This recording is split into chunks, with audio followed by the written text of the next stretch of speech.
विपञ्च गायन्ति विविधमपदानं पशुपते त्वयारप्ते वक्तुं सलितशिरसा साधुवचने तदीयैर्माधुर्यैः अपलपिततन्त्री कलरवां निजां वीणां वाणी निचुलयति चोलेन निपृतम् कराग्रेण स्पृष्टं दुहिनगिरिना वत्सलतया गिरिसेनोदस्तं मुकुरधरबाणाकुलदया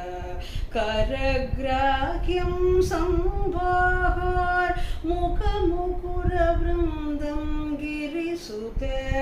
कथङ्कारं ब्रूमग तव सुभुगमौभं यरहितं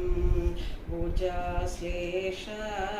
नित्यं पुरतमयि तु गोकण्ठकवती तव क्रीवादत्ते मुखकमलनालश्रियमियं स्वतस्वेताकाला गुरु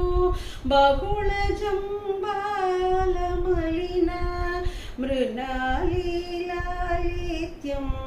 वहति यदतो हारलतिका कलेरेकादेश्रो गतिकमकगीतैकनिपुणे